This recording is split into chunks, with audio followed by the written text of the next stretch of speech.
السلام عليكم ورحمة الله وبركاته. إن الحمد لله نحمده ونستعينه ونستغفره ونعوذ بالله من شرور أنفسنا ومن سيئات أعمالنا. من يهده الله فلا مضل له ومن يضلل فلا هادي له. وأشهد أن لا إله إلا الله وحده لا شريك له وأشهد أن محمدا عبده ورسوله صلى الله تعالى عليه وعلى آله وصحبه وسلم تسليما كثيرا. أما بعد, মহান আল্লাহর সমস্ত প্রশংসা, সালাত এবং সালাম নাযিল প্রিয় নবী সাল্লাল্লাহু আলাইহি ওয়াসাল্লামের উপর। আজ জুমাবার 9 জমাদা সানি 1445 হিজরি মোতাবেক 22 ডিসেম্বর 2023 আমাদের ধারাবাহিক আলোচনা সংক্ষিপ্ত জাদুল মাদ বা মুখতাসার জাদুল মাদ থেকে পর্ব নম্বর 65। বিষয়বস্তু সালাম সম্পর্কে রাসূলুল্লাহ সাল্লাল্লাহু আলাইহি ওয়াসাল্লামের আদর্শ। সালাম আদান প্রদানের ক্ষেত্রে বা সালামের মাসলা মাসাইলের ক্ষেত্রে রাসূলুল্লাহ সাল্লাল্লাহু আলাইহি ওয়াসাল্লামের আদর্শ। এরপরে আলোচনা আসবে কারো বাড়িতে গেলে অনুমতি নেওয়া সম্পর্কে, তারপরে আসবে হাঁচি পড়া সম্পর্কে। এই সালামের একটা অংশ আলোচনা আসবে সামনের সপ্তাহে। আজকে যেহেতু লম্বা হয়ে যাবে, সেই জন্য সামনের সপ্তাহের জন্য রেখে দিই। সেটা হচ্ছে আহলি কিতাব ও অমুসলিমকে সালাম দেওয়ার বিষয়টি। তো সালাম সম্পর্কে বিস্তারিত আলোচনা করেছেন লেখক। আমরা শুরু করি তাহলে। বলছেন যে ফিস সাহিহাইন, মানে সহিহ বুখারী মুসলিমে, দুই সহিহ কিতাবে, সহিহ বুখারী মুসলিম, সাহিহাইন বলা হয় বুখারী মুসলিম, দুটো সহিহ কিতাবকে। কোরআনের পরে সহিহ হাদিসের কিতাব হচ্ছে মাত্র দুটি, বুখারী এবং মুসলিম। সহিহুল বুখারী ও সহিহ মুসলিম। বুখারী ইমামের নাম, মুসলিম ইমামের নাম, কিন্তু আমাদের দেশের মানুষরা বুখারী মুসলিম কিতাবের নাম বলে দিয়ে থাকে। তো ইমাম বুখারীর সহিহ কিতাব সহিহুল বুখারী, আর ইমাম মুসলিমের সহিহ কিতাব সহিহ মুসলিম। এ হচ্ছে সংক্ষিপ্ত সুন্দর নাম, সঠিক নাম। আর আমাদের দেশে যে বলে থাকে সেহা সিত্তা, মানে 6টি, সিত্তা মানে 6, আর সেহা মানে সহি, বহুবচন সহির। 6টি সহি কিতাব, এই পরিভাষাটি ভুল। এটা একেবারে ভুল, কারণ 6টি হাদিস সহি নয়। বুখারী মুসলিমের পরে বাকি আবু দাউদ, নাসাই, তিরমিজি, ইবনে মাজাহ, এই যে 4টি কিতাব, তাতে সহি অধিকাংশই আছে, কিন্তু অনেক জয়ীফও আছে। এমনকি তিরমিজি আর ইবনে মাজাহতে জাল হাদিসও আছে, মৌজু হাদিস, জাল হাদিসও আছে। দুর্বল, জয়ীফ, অত্যন্ত দুর্বল আছে। আবু দাউদ, নাসাইতেও আছে। আর তিরমিজিতে কিছু অল্প জাল আছে। আর ইবনে মাজাহ 40টার মতো হাদিস জাল আছে। আমাদের দেশে আলেমরা জানি না অনেকে, বিশেষ করে মযহাবী আলেমরা, তো ওদের তো এই সম্পর্কে কোনো নলেজই নেই। ইবনে মাজাহতে 40টি হাদিস জাল হাদিস, মিথ্যা। কিন্তু তার অধিকাংশ যেহেতু হাদিস সহি বা কিছু দুর্বল আছে, অন্য অন্য হাদিসের কিতাবের তুলনায় সেটি বেশি ভালো। সেই জন্য ধারাবাহিক 6টি প্রসিদ্ধ কিতাবের অন্তর্ভুক্ত করা হয়েছে। 6টির 6 নম্বর হচ্ছে ইবনে মাজাহ, সুনান ইবনে মাজাহ। কিন্তু তার মানে এই নয় যে সব সহি। যাই হোক, আসল বিষয়ের দিকে আসি। সহিহ বুখারী মুসলিমে রয়েছে একটি হাদিস, ইন্না আফদালাল ইসলাম আন তুতইমাত তামস। ইসলামের সবচাইতে উৎকৃষ্ট আচরণ হচ্ছে যে তুমি মানুষকে খেতে দেবে, অন্নদান করবে, খাবার দেওয়া। যার যত বেশি প্রয়োজন তাকে খাওয়ালে তত বেশি নেকি। কাকে খাওয়ালে বেশি নেকি হবে? যার বেশি প্রয়োজন। ক্ষুধার্তকে আমাকে খাওয়ানোর চাইতে ক্ষুধার্ত ব্যক্তিকে, গরিবকে খাওয়ালে বেশি নেকি। অন্তত গরিব মুসলিম, এ নয় যে গরিব কাফের হইল, গরিব পাপিষ্ট, বেদিন, বেনামাজি, না। গরিব ধার্মিক, এরা সাধারণ মানুষ। আর আপনি আমি সচ্ছল, ঘরে খাবার আছে, যে কোনো মানুষকে খাওয়ালে নাকি। এবং যত নেক মানুষকে, ভালো মানুষকে খাওয়াবেন, এমনকি সচ্ছল ব্যক্তিকেও দাওয়াত যেটা খাওয়ানো হয়, সেটা তার গরিবের সাথে সম্পর্ক নেই। আমির গরিব সবাইকে দাওয়াত খাওয়ানো হয়, তাই না? তাতেও তো নেকি রয়েছে। তো খাবার খাওয়ানো 2 শ্রেণীর লোককে হয়ে থাকে। এক অভাবীর লোককে, আর একটা হচ্ছে অভাবী নয় কিন্তু তাদেরকে দাওয়াত হিসাবে সে সম্পর্ক আরও ভালো করার জন্য মানুষ একে অপরকে খাইয়ে থাকে। তো ইসলামের সবচাইতে উত্তম আচরণ হচ্ছে আন্তুতে মাত্তম, যে তুমি খাবার খাওয়াবে মানুষকে খাওয়াইলে মানুষের সাথে সম্প্রীতি ভালোবাসা বৃদ্ধি পায়। অতুকরে ও সালাম, এবং সালাম পাঠ করবে, মানে সালাম আদান প্রদান করবে। সালাম পাঠ করবে, সালাম দেবে নেবে। আলামান আরাফ তমাল্লাম তারিফ, যাকে চেনো তাকেও, যাকে চেনো না তাকেও। ব্যক্তিগত পরিচয় নেই, কিন্তু এতটা জানা আছে যে মুসলিম, এতটা জানা আছে যে মুসলিম। কেমন করে জানবে? আজকাল অধিকাংশ লোকের দাড়ি নেই, তো এরকম করে চিনবে? প্যান্ট শার্ট পরছে, দাড়ি নেই, অমুসলিম ওই রকম চেহারাতে থাকে, কারণ ওরাও প্যান্ট শার্ট পরে, ওদেরও দাড়ি নেই, একটা মুসলিমও নাই, তো চিনবো কী করে? প্রশ্ন। এই বিষয়টা ভালো করে শোনেন, কারণ অনেকে মনে করে যে দাড়ি নেই, ওকে কেন সালাম দেব, চিনি না আমি, মুসলিম না অমুসলিম, এই অজুহাত চলবে না, এটা চরমপন্থা। এটা অমুসলিম পরিবেশে চলবে যেখানে অমুসলিম সংখ্যাগরিষ্ঠ, কিন্তু যেখানে মুসলিম সংখ্যাগরিষ্ঠ, মানে মুসলিম দেশ, মুসলিম দেশ যেখানে ধরেন 60% বেশি মুসলিম আছে, 80%, 90%, বাংলাদেশের মতো দেশে, পাকিস্তানের মতো দেশে, সৌদি আরবের মতো দেশে, আর কেউ জুব্বা পরে আছে অথবা প্যান্ট শার্টই পরে আছে, কিন্তু আরব, তো আসল হচ্ছে আরবদের যে মুসলিম, অল্প ব্যতিক্রম আছে, আরবও কিছু অমুসলিম আছে, সৌদি আরবের নাই, কিন্তু লেবাননি, জর্ডানি, মিশরীয়, হ্যাঁ হতে পারে, ঠিক। কিন্তু তাই বলে আমি এই সন্দেহের ভিত্তিতে দাঁড়িয়ে নাই সেজন্য সালাম দেব না। তো দাড়ি থাক আর না থাক, বাহ্যিক চেহারা দেখে মুসলিম না অমুসলিম চেনা যাচ্ছে না, কিন্তু মুসলিম মেজরিটি সমাজে পরিবেশে আপনি আছেন, তাহলে আসল হচ্ছে যে তারা মুসলিম, সুতরাং সালাম দিয়ে দেবেন। সেই ক্ষেত্রে যদি ব্যতিক্রম ভুল হয়ে যায়, না জানার কারণে, তো ভুল হয়েছে অনিচ্ছাকৃত, কিন্তু যখন জেনে নেবেন যে এইটা কাফের, তখন সালাম দেওয়া যায় না। যেমন নতুন নতুন যখন ওই মোবারক খেতে বাসা নিয়ে গেলাম কর্নিশে, তখন পাশের একটা সিকিউরিটি বিল্ডিংয়ের, ভাবতাম যে মুসলিম হয়তো, ইন্ডিয়ার মুসলিম, আর অমুসলিমও ছোটো ছোটো দাড়ি রাখে, দাড়ি মোচ চুল সব সমান, এটা একটা ফ্যাশন শুরু হয়েছে, কিন্তু দাড়ি মোচ সমান সমান, মুসলিমরাও রাখছে, অনেক ফাসেক মুসলিমরাও এই দাড়ি সুন্নত হিসাবে রাখে না। তো একবার প্রথম দিকে দেখা হয়েছে, সালাম দিয়ে দিয়েছে, আর ও দেখলো সালাম দেয়, আর ওরাও জানে যে সৌদি আরবে থাকলে সালাম দিলে ভালো লাভ আছে, সালাম দিয়ে দিব না। তো পরে জানতে পারলাম 2-4 দিন পরে যে না, এটা মুসলিম না, এটা বিজাতি, এটা মুসলিম না, এই দোকানে এইটা মুসলিম না, এই লেবারটা মুসলিম না, এটা মুসলিম না। আশেপাশের লোকগুলোকে জানতে পারলাম কিছুদিনের মধ্যে, তারপর আর সালাম দিই না, কারণ জায়েজ নাই, যখন জেনে নিয়েছি যে এরা অমুসলিম। বুঝতে পেরেছেন? কিন্তু আসল হচ্ছে যে মুসলিম সমাজে এরা কি মুসলিম। বাংলাদেশে এই কথা বললে হবে যে না, দাঁড়িয়ে নাই, কেন সালাম দেবো? আসল হচ্ছে মুসলিম। ব্যতিক্রম হতে পারে, হিন্দু পাড়াতে আছেন, ওটা আলাদা কথা, যে হিন্দু মহল্লাতে আছে তার মানে আসল হচ্ছে যে এরা হিন্দুই হয়তো, যখন কোনো চিহ্ন নেই তাদের। অমুসলিম দেশে যখন, যেখানে অমুসলিম সংখ্যাগরিষ্ঠ 70-80% অমুসলিম, আর সেখানে বাহ্যিক চেনা যায় না, কোনো আলামত নেই মুসলিম হওয়ার, মসজিদও তাকে দেখেন না, আর দাঁড়িয়েও নেই, চেহারা দেখেও বোঝা যায় না, তো আসল হচ্ছে যে না অমুসলিম, সালাম দেবো না। তাহলে ইউরোপ আমেরিকা আছেন আপনি, ফিলিপাইনে আছেন, আর আপনি কোনো লক্ষণ পাচ্ছেন না, আসল হচ্ছে যে তারা অমুসলিম। চায়নাতে আছেন, সিঙ্গাপুরে আছেন, সালাম দিয়ে দেবেন যাকে তাকে? না, মোটেই সালাম দেবেন না, অমুসলিম সমাজে আছেন আপনি। এই জন্য অমুসলিম সমাজে স্বেচ্ছায় শখ করে বসবাস করা যায় না, নিরুপায়, ঠিক আছে, আপনার কাছে কোনো উত্তম বিকল্প নাই। সেই জন্য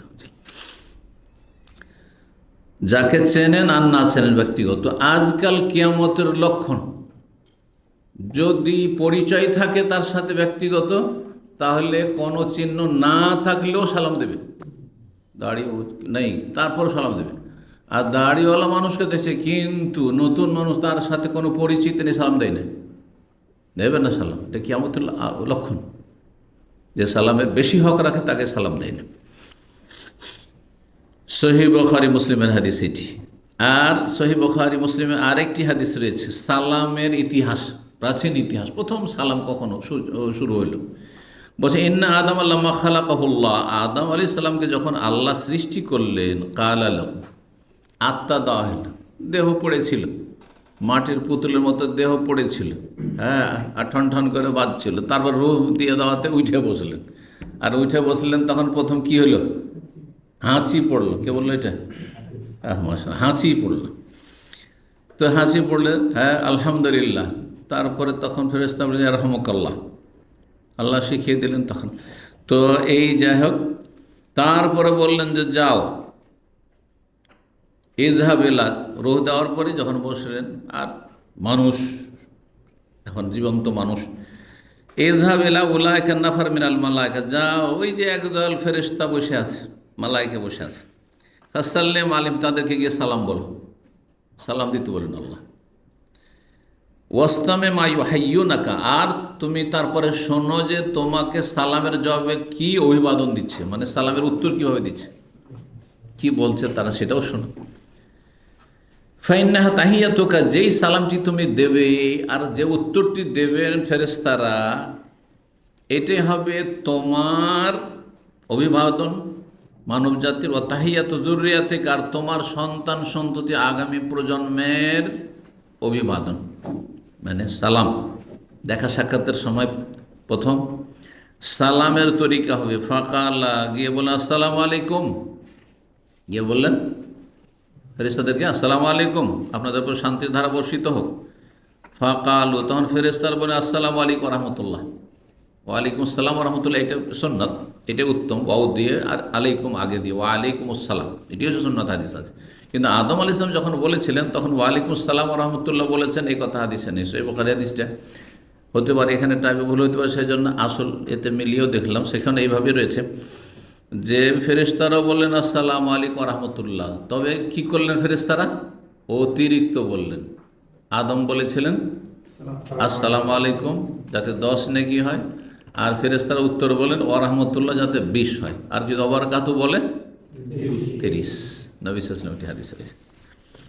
ফাজাদুহু, ফেরেশতারা অতিরিক্ত বললেন অভিবাদনে ওয়া রাহমাতুল্লাহ, হাদিস সহিহ বুখারী সহিহ মুসলিমে রয়েছে। সময়ের স্বল্পতার জন্য হাদিস নম্বরগুলি বলছি না। ওয়াফিহিমা, আর সহিহ বুখারী মুসলিমের তৃতীয় হাদিস রয়েছে, আন্ন আমারা ব্যবসায়ী সালাম, যে রাসূলুল্লাহ সাল্লাল্লাহু আলাইহি সাল্লামের প্রসার ঘটাতে বলেছে। বেশি বেশি সালামের প্রসার কাকে বলা হয়? ছড়িয়ে দাও, ইফশা, চারিদিকে সালাম আর সালাম, যেখানে যার সাথে সালাম আলাইকুম, আবার যত সালাম আলাইকুম, ওয়ালাইকুম সালাম, সালাম আলাইকুম, এটা ইফশাউস সালাম। আচ্ছা, সালামের প্রসারের একটা দিক হচ্ছে উচ্চস্বরে সালাম দাও। কিছু লোক আছে আমাদের, এটা দেশীয় তরিকা, বিশেষ করে কচি কাচারা সালাম উচ্চারণ করে দিতে লজ্জা পায়, আসলো কাছে হাত খান শুধু মিলাচ্ছে, দেখেছেন এরকম করতে না? অনেকে মনে মনে সালাম, হাত খান শুধু মেলাচ্ছে, মনে করছে হাত মেলানো সালাম না, আগে আসসালামু আলাইকুম, তারপরে তখন হাত মিলান, মুসাফা আছে এটা, হাত মিলান। বিশেষ করে যাকে দেখে যে লজ্জা পায় তার ক্ষেত্রে এরকমটা করে। মাদ্রাসার ছাত্ররা শিক্ষককে ভয় পায় বা লজ্জা করে, তখন শুধু হাত মিলান বা আস্তে করে এসে প্রসার হলো না, না আশেপাশে লোক শোনো, ছড়িয়ে ফেলেন, ছড়িয়ে দেন। তারপরে ওয়ান্নাহ মেজা আফসাহ তাহাব, আর হাদিসে রয়েছে যে যখন মুসলিমরা সালামকে ছড়িয়ে দেবে তখন পরস্পর ভালোবাসা সম্প্রীতি বৃদ্ধি পাবে, ভালোবাসা জন্মবে। ভালোবাসা জন্মানোর বৃদ্ধি করার একটি উপায় হচ্ছে বেশি বেশি সালাম করা। সালাম করলে ভুল বুঝাবুঝি দূর হয়, সালাম করলে মনোমালিন্য দূর হয়, সালাম করলে মানুষ অহংকার মুক্ত হয়, সালাম করলে যার সম্পর্কে ভাবছে লোকটা অহংকারী, একদিন সালাম দিয়েছিলাম, হয়তো সেদিনই খেয়ালই করে নেব, আর সালামের উত্তরটা পাননি, চরম অহংকারী, আমি সালাম দিয়ে সালামের উত্তর দেয়নি, ও জীবনে সালাম দেবো না। কিছু লোক আছে খুব স্পর্শকাতর, একটুতে, হ্যাঁ, ভুল বুঝে মানুষকে সবসময় নেগেটিভ বুঝে না, মানুষের ওজোর খুঁজতে হবে। অনেক সময় মানুষ মানসিক ব্যস্ততায় থাকে, শুনেও শোনে না, কাছে থেকে বলেছেন আওয়াজ যাচ্ছে, কিন্তু এমন ও দুশ্চিন্তে আছে, অন্য কিছুতেও নিমগ্ন হয়ে আছে, টের পায়, এটাও বুঝতে হবে নাকি। যাই হোক,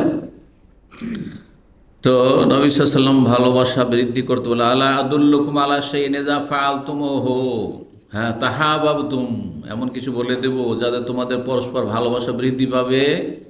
বলে আফসুস সালাম বাইনাকুম, আপুস তোমরা সালামের প্রচার প্রসার ঘটাও। ও আন্নাহু লা ইয়াদখুলুনাল জান্নাহ হাত্তা ইউমিনু, আর হাদিসে রয়েছে লা তাদখুলুল জান্নাতা হাত্তা তুমিনু, অতক্ষণ জান্নাতে যেতে হবে যতক্ষণ তোমরা মুমিন মুসলিম ইমানদার না হবে। ওয়ালা তুমিনু হাত্তা তাহাবু, আর অতক্ষণ সত্যিকার খাঁটি মুমিন হইতে হবে যতক্ষণ পর্যন্ত একজন আরেকজনকে ইমান ইসলামের খাতিরে ভালো না বাসবে। মুসলিম বলে ভালোবাসি আমি, সে আল্লাহকে ভালোবাসে সেই জন্য আমি তাকে ভালোবাসি, সে রসুলকে ভালোবাসে সেই জন্য আমি তাকে ভালোবাসি, সে কোরআন হাদিস ভালোবাসে, দলিল ভালোবাসে, সই আকীদা ভালোবাসে সেই জন্য তাকে ভালোবাসি, সে সুন্নাহ ভালোবাসে আর শিরক বিদআতকে ঘৃণা করে সেই জন্য আমি তাকে ভালোবাসি। এই নয় যে দুনিয়ার স্বার্থে ভালোবাসি, যেটা আজকাল হয়েছে। ওয়ালা তুমিনু হাত্তা তাহাব্বু, যতক্ষণ পর্যন্ত একজন অপরজনকে ভালো না বাসবে, একদল আরেক দলকে ভালো না বাসবে, ততক্ষণ পর্যন্ত তোমরা খাঁটি মুমিন হইতে পারবে না।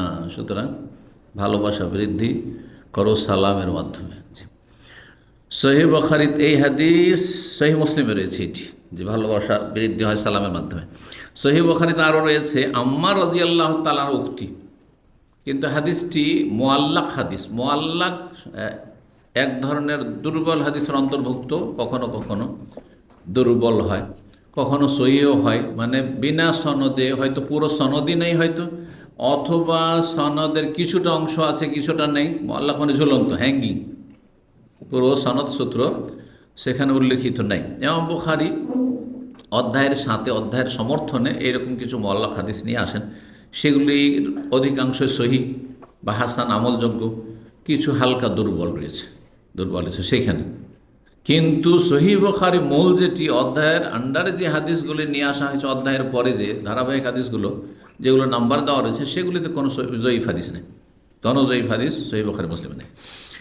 তো আম্মার রাদিয়াল্লাহু তাআলা আনহুর উক্তি, তাহলে সাহাবীর উক্তি, কিন্তু সাহাবী একটি কথা বলছেন, এমন একটি বিষয় যেটি ধর্মীয় বিষয়, নিজের পক্ষ থেকে বলতে পারেন অবশ্যই, তাহলে রাসূলুল্লাহ সাল্লাল্লাহু আলাইহি ওয়াসাল্লাম তিনি প্রমাণ জানছেন, না হলে কী করে বলতে পারেন? এটা ধর্মের বিষয়, দুনিয়ার বিষয় নয়।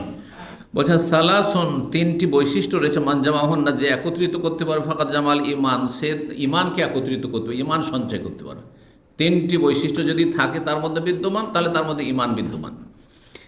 এক নম্বর, আল ইনসাফ মিনাসসিক, নিজের সুবিচার করা, নিজের বিচার নিজেই করা। আমরা বলি আপনার বিচারটা আপনি নিজেই করেন, আপনি যদি আমার জায়গায় হইতেন তো কী করতেন? হ্যাঁ, এই বিচারটা যে করতে পারবে, আমি ভুল করেছি, নিজের ভুলের কথা নিজে বলা, যা আমি আসামি। কয়টা লোক পাবেন অ্যাক্সিডেন্ট করে দেওয়ার পরে ও দোষ চাপাবে চেষ্টা করছে উল্টো আপনার উপর, নিজের ভুল স্বীকার করবেন না। শতকরা একটা লোক পাবেন না, আপনি হাজারে একটা কখন খুঁজে পাবেন আনা গালতান বলবে যে আমি ভুল করেছি। আল ইনসাফ মিন নাফসিক, শুধু এই বিষয় নয়, সব ক্ষেত্রেই, স্বামী স্ত্রীর ক্ষেত্রে, স্বামীর মধ্যে একটা আত্মহংকার কাজ করছে, আরে আমি ভরণ পোষণের দায়িত্ব নিচ্ছি, আমি স্বামী, আমি পুরুষ, ভুল স্বীকার কেন করবো? ভুল করলে ভুল স্বীকার করবেন না, এ বদ অভ্যাস অধিকাংশ লোক। আরে ভুল স্বীকার করেন না, আমার ভুল হয়েছে, তোমার ভুল হয়নি, আমার ভুল হয়েছে। সব ক্ষেত্রে, সকল স্তরের মানুষের ক্ষেত্রে। আল ইনসাফ মিন নাফসিক, নিজের ক্ষেত্রে ইনসাফ করা। আর শুধু এটা মানুষের সাথে নয়, তার আগে আল্লাহর সাথে আসছে ব্যাখ্যাতে। বাজুলুস সালাম লিল আলম, আর বিশ্বজগতের জন্য সালামের প্রচার ঘটানো। কিন্তু বিশ্বজগৎ মানে অমুসলিমকে না, বিশ্বজগতের মুসলিম। কারণ অন্য হাদিস দ্বারা প্রমাণিত যে কাফেরকে সালাম দেওয়া যাবে না, উত্তর দেওয়া যেতে পারে। উত্তর দেওয়া সম্পর্কে ইখতিলাফ থাকলেও আসল হচ্ছে ইসলাম উত্তম আচরণ শিখায়, আর সে সৎ নিয়তে দিয়েছে, সুতরাং আপনি উত্তর দিতে পারবেন। কিন্তু সংশয় এক শ্রেণীর লোকের, যে নবী সাল্লাল্লাহু আলাইহি ওয়াসাল্লাম যে ওয়ালাইকুম বলেছেন ইহুদিদের জবাবে, এই জন্য বলেছেন নবী সাল্লাল্লাহু আলাইহি ওয়াসাল্লাম অসৎ, ওরা আসসালামু আলাইকুম, তারা বদদুয়া দিত। সেই জন্য যদি কোনো অমুসলিম সম্পর্কে জানে যে আপনাকে উপহাস করছে, মস্কারা করছে, তখন আপনি ওয়ালাইকুম বলবেন, যে আসলে অন্তর থেকে সালাম দেয় না, আমার শান্তি কামনা করেন, আমাকে নিয়ে হাসি ঠাট্টা করছে, তখন আমি ওয়ালাইকুম বলেন তার ক্ষেত্রে। অথবা অভিশাপ দিন, আসসালামু আলাইকুম, লামটিকে সাইলেন্ট করে দিয়ে সাম বলতো, সাম মানে মৃত্যু, হে নবী, হে মোহাম্মদ, তোমার মৃত্যু হোক। তখন নবী সাল্লাল্লাহু ওয়ালাইকুম, তোমারও হোক। আর তুমি কাফের, তোমার দোয়া কবুল হবে না, আর আমি নবী, আমার সাহাবে কেরাম সাহাবি, তারা যদি ওয়ালাইকুম বলে তো তাদের বদদুয়া তোমার ক্ষেত্রে কবুল হবে, সুতরাং তুমি ধ্বংস হবে। বাজুল সালাম লিল আলাম, বিশ্ব জগতের মুসলিমদের জন্য যেখানে থাকেন না কেন মুসলিম সালামের প্রচার করবেন। বাজল মানে খরচ করা, ব্যয় করা। ওয়াল ইনফাক মিনাল ইকতার, আর অভাব থাকা সত্ত্বেও খরচ করা। পয়সা আছে খরচ করছেন, এইটা বড় গুণ নয়। অভাব আছে টানাটানি, তারপরেও কিছু না কিছু খরচ করছেন। টানাটানি অবস্থায় বাপ মাকে, শুধু নিজের স্ত্রী খাওয়াচ্ছেন না, বাপ মাকে খাওয়াচ্ছেন, নিজের সংসার চালাতে হিমশিম খাচ্ছি স্ত্রী ছেলে মেয়ে নিয়ে, তারপর বাপ মাও অভাবী, তো তাদের খাওয়াবো না? যা আমার ছেলে মেয়ে খাবে তাই খাবে, সেটাকে ভাগযোগ করে খাবো। জি, আমার ছেলে মেয়েদের একটু টানাটানি করে আমার বাপ মায়ের কাপড়ের ব্যবস্থা করবো, শীত বস্ত্র, কারণ তাদের বয়স হয়েছে, আমার কাপড়ের প্রয়োজন নেই, আমি যুবক মানুষ। জি, তো ইনফাক মানুষ খরচ তো করে, কিন্তু মিনাল ইখতার, অভাব রয়েছে, আর্থিক সংকট, তারপরেও খরচ করা, এটা হচ্ছে ভালো বৈশিষ্ট্য। এই হাদিস সহিহ বুখারীতে রয়েছে যেমনটা বললাম, কিন্তু বিনা সনদে মুআল্লাক। আর অন্যান্য হাদিসের কিতাবে রয়েছে, তাতে হাদিসটিতে দুর্বলতা রয়েছে, কিন্তু বিভিন্ন সমর্থক হাদিস রয়েছে। আর এই রকম কথা নিজের পক্ষ থেকে সাধারণত বলা যায় না, সুতরাং আস্থা করা যেতে পারে কথাটির উপর, এবং এগুলি গঠনমূলক কথা, মানুষের চরিত্র এবং উত্তম চরিত্রের শিক্ষা। বলছেন ওয়াকাত তাজাম্মানাত হাযিল কালিমাত উসুল আল খায়র ওয়া ফুরুহ, এই যে তিনটি বৈশিষ্ট্যের কথা আম্মার রাদিয়াল্লাহু তাআলা আনহুর বর্ণনায় আসলো, তাতে কল্যাণের বা উত্তম চরিত্রের মৌলিক নীতিমালা এবং তার শাখা প্রশাখার কথা এসে গেছে। বলছে ফাইনাল ইনসাফ ইউজিবু আলাইহি আদা হুকুকিল্লাহ কামেলা, যেই ব্যক্তি নিজের বিচার নিজেই করতে পারবে, সে আল্লাহর পরিপূর্ণ হক আদায় করবে। কারণ সে নিজেকে চিনে যে আমি ছিলাম কি আর এসেছি কোথায়। আমি তো একটা ঘৃণিত নোংরা পানি ছিলাম, নাপাক বলবো না, কারণ বীর্য নাপাক নয়, এটা হচ্ছে সঠিক মত। এই জন্য কোরআন সুন্নাহর আলেমরা নাপাক পানি থেকে আমরা তৈরি এটা বলে না, কিন্তু বেদাতি আলেমরা বলে যে মানুষ নাপাক পানি থেকে তৈরি। এই জানি বুঝতে পারেন ভাষাতে, না নাপাক পানি থেকে আমরা তৈরি নয়, কিন্তু নোংরা পানি থেকে তৈরি। ঠিক কাশপোটার মতো, কাশপোটা নোংরা না, অরুচিকর না, অবশ্যই ঠিক হয় এরকম। মানুষের সংশয় কি, আরে লজ্জা স্থান থেকে বেরোবে আর পাক কী করে হইতে পারে? হ্যাঁ, সবচেয়ে শ্রেষ্ঠ মখলুক, শ্রেষ্ঠ সৃষ্টি আল্লাহর মানুষকে আল্লাহ নাপাক দিয়ে কেন সৃষ্টি করবে? চিন্তা করুন বিষয়টি। তারপরে যদি নাপাক হয় তাহলে ধোয়া বাধ্যতামূলক হবে, ঠিক কিনা? কিন্তু নবী সাল্লাল্লাহু আলাইহি ওয়াসাল্লামের কাপড়ে বীর্য লেগে থেকেছে, শুকিয়ে যখন গিয়েছে তখন মা আয়েশা কী করেছেন? কয় চেলিয়ে দিয়েছেন ঘষা দিয়ে, পানিতে ধন্যে, আর তারপরে উজু করতে নামাজ পড়তে চলে গেছেন ওই কাপড়ে, ওই কাপড় পরে সালাত আদায় করেছেন। তাহলে কি নাপাক? নাপাক হইলে নামাজই হবে না ওই কাপড়ে, বুঝতে পারছেন? জি, কোরআনে কারিমে এই যে মিম্মাই মহিন, ঘৃণিত পানি, তুচ্ছ পানি, যেটা মানুষের জন্য অরুচিকর, কাপড়ে লাগলে, গায়ে লাগলে, বীর্য লাগলে খারাপ লাগে, জি, যেমন কাশপোটা লাগলে খারাপ লাগে, কিন্তু মাইন নজেস বলেন, মাইন মহিন রয়েছে। বলছেন যেই ব্যক্তি নিজের বিচার নিজে করতে পারবে, সেই ব্যক্তি অবশ্যই আল্লাহর যথাযথ হক আদায় করবে। যে আল্লাহ যদি আমাকে দুনিয়াতে নাই নিয়ে আসত, আর তারপরে নিয়ে এসে আল্লাহ মুসলিম ঘরে আমাকে পয়দা নাই করতো, আমি যদি হিন্দুর ঘরে পয়দা হইতাম। আপনি মুসলিম, আরে মুসলিম 5 ওয়াক্ত সালাত আদায় করুন, আল্লাহর হক আদায় করুন। আল্লাহ আপনার সৌভাগ্য করেছেন যে আপনাকে মুসলিম ঘরে জন্ম দিয়েছেন, সৃষ্টি করেছেন এবং সুস্থ রেখেছেন। কত শিশুরা বাল্য জীবনে মারা গেছে, কতকে মায়ের পেটে মাতৃগর্ভে শেষ হয়ে গেছে, ওখানে শেষ হয়ে গেছে। আর কত আছে যারা প্রতিকূল পরিবেশে, হ্যাঁ, তারা আর আগে বাড়তে পারেনি, শিক্ষা দীক্ষার কোনো সুযোগ পায়নি। আমাকে আপনাকে আল্লাহ কত সুযোগ দিয়েছেন এইরকম। তারপরে যারা সৌদি আরব আসতে পেরেছেন, আল্লাহর ঘরের কাছাকাছি, হারমাইন শরীফের কাছাকাছি, নবী সাল্লাল্লাহু আলাইহি ওয়াসাল্লামের দেশে আসতে পেরেছেন, আরও বেশি আপনাদের দায়িত্ব। ইনসাফ করে চিন্তা করে দেখুন, নিজের বিচারটা নিজেই করুন। জি, আল্লাহরও যথাযথ হক আদায় করবে, ও আদায় হকুকের নাস কাজার, এইভাবে মানুষের হকও যথাযথ আদায় করবে। যে নিজের বিচার নিজে করতে পারবে সেই ব্যক্তি আমি শুধু খাই আর কেউ পাক আর নাই পাক, এটা করবে না। আমাদের পুরাতন ছাত্রদের উচিত, নতুন যারা আসছে যখন দেখবে যে খাবার কম আছে, আরে ভাই আপনাদের বসার কী প্রয়োজন রয়েছে, আপনাদের একটা বিবেক বিবেচনা করা উচিত। নিজের বিচারটা নিয়ে আগেই নিয়ে বসে যাচ্ছেন যে আমরা পুরাতন সিনিয়র, না, এই ইনসাফটি নেই অনেকের। আমি এ ধরনের কথা শুনতে পাই, কষ্ট লাগে এটা। যদি নাই থাকতো তার খাবার না থাকতো তাহলে বাসা গিয়ে খেতেন। আর তারপরে পুরাতন মাথা, আপনার ইমান অনেক মজবুত, আপনার কাছে এলেম আছে, আর একটা নতুন লোক আসছে, তাকে আকৃষ্ট করার প্রয়োজন রয়েছে, তার সাথে ভালো আচরণের প্রয়োজন রয়েছে, তাদের আপ্যায়নের পরে জুটলো, খেলেন, না হলে চলে গেলেন বাসায়, অসুবিধা আছে না? এইরকম আচরণ হওয়া উচিত। জি, ওয়াইআমেলু বিমা ইয়াজিবু বিমা ইউহিব্বু ইউআমেলুহু বিহি, যখন মানুষ নিজের বিচার নিজে করতে পারবে তখন সেই আচরণটাই করবে অন্য মানুষের সাথে যে আচরণটা নিজের জন্য চায়, যে আমার সাথে এইরকম মানুষ আচরণ করবে। আপনি যেমন চান যে মানুষ যেন আমার ক্ষয়ক্ষতি না করে, সমালোচনা না করে, আমার মানহানি না করে, আমার দোষ ত্রুটি না খুঁজে, আমার বিরুদ্ধে ষড়যন্ত্র না করে, সব না করে, আমার ক্ষয়ক্ষতি যেন কারো দ্বারা না হয়, তো আপনি কারো করবেন না। ওয়াদখুলু ফি হাযা ইনসাফুহু নাফসাহু মিন নাফসিহি, আর এরই অন্তর্ভুক্ত হচ্ছে যে নিজের এক একটি বিষয়ের আত্মপর্যালোচনা করা, ইনসাফ করা।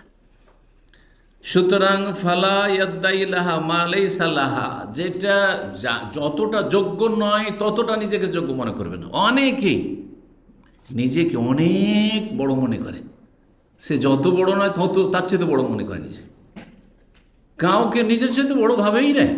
জি, কিছু বিদ্যা বুদ্ধি হয়ে গেলে, অথবা গায়ে শক্তি হলে, অথবা পয়সা হইলে, আল্লাহ কিছু নিয়ামত পেলে, না, যে যেটা তার হক না, অধিকার না, সেটা সে দাবি করবে না। ওয়ালা ইয়াখবিসুহা বিতাদলিসিহি লা বিমাসিল্লাহ, আর নিজের জীবনটাকে বা নিজের আত্মাকে কুলুষিত করবে না, নোংরা করবে না আল্লাহর নাফরমানি করে।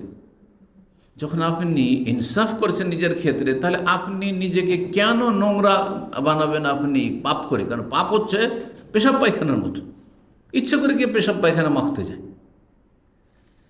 বলছেন আল মকসুদ, আসল উদ্দেশ্য হচ্ছে এই কথা, আনাল ইনসাফ মিন নাফসি ইউজিবু আলাইহি মারিফাতা রাব্বিহি, যখন মানুষ নিজের বিচার নিজে করবে তাহলে সেই ব্যক্তি আল্লাহর মারিফত হাসিল করবে, আল্লাহ সম্পর্কে জ্ঞান অর্জন করবে। আমি আমার মালিক কি চিনলাম না, যে আমাকে দুনিয়াতে অস্তিত্ব দিয়েছেন, কেমন আমার বিচার। কেউ যদি বাপের সাথে সম্পর্ক খারাপ করে, মায়ের সাথে সম্পর্ক খারাপ করে, এমনকি বড় ভাই বোনদের সাথে বা ছোটদের সাথে সম্পর্ক খারাপ করে, তাকে সমাজের লোক অমুসলিম হইলেও ভালো মানুষ বলবে না, খারাপ মানুষই। তাহলে আসল যিনি মালিক, যিনি সব কিছু দিয়েছেন, আরে বাপ তো শুধু জন্মদাতা, মা পেটে রেখেছে, কিন্তু সৃষ্টিকর্তা রব্বুল আলামিন,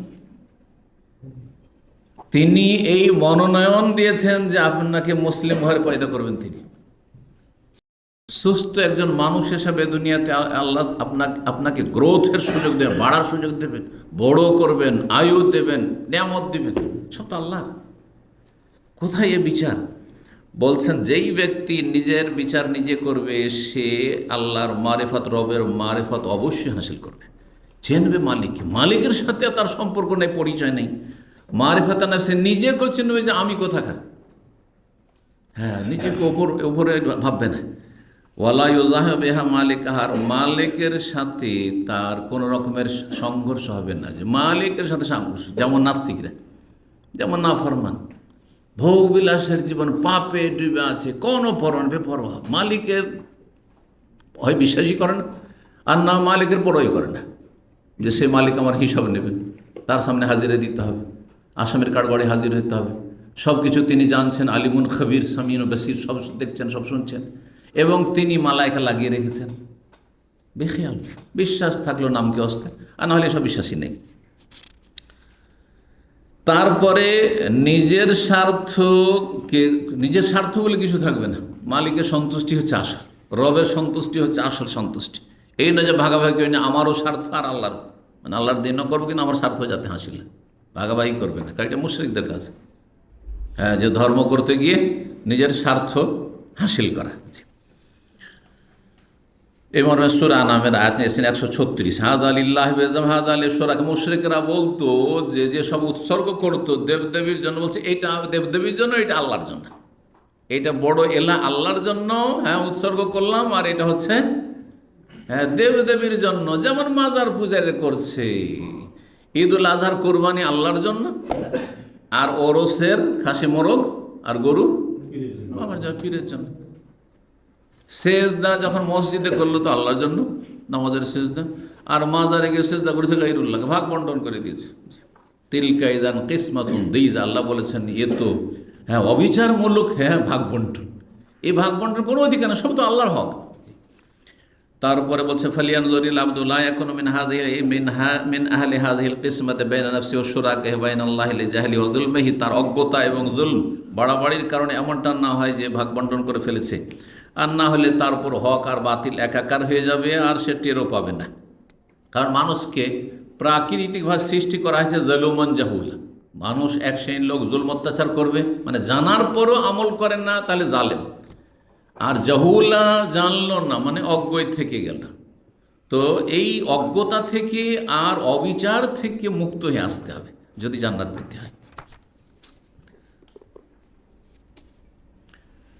এই মর্মে কিছু আসার রয়েছে হাদিস, যেগুলি সহিহ জয়ীফ আল্লাহু আলাম, কোনো কিছু লেখা হয়নি, লিখেননি এখানে, কিন্তু কিছু আসার রয়েছে সাহাবায়ে কেরাম থেকে বর্ণিত হয়েছে, বা হাদিসে কুদসি বলে বলেছে ইবনা আদম, আল্লাহ বলছেন মা আনসাফতানি, আল্লাহ বলছেন তুমি আমার ক্ষেত্রে সুবিচার করলে না, ইনসাফ করলে না। কেন? তোমার বিবেক নেই। খায়রি এলাইকা নাজিল, আমার পক্ষ থেকে খায়ের কল্যাণ তোমার জন্য সবসময় নামতে আছে।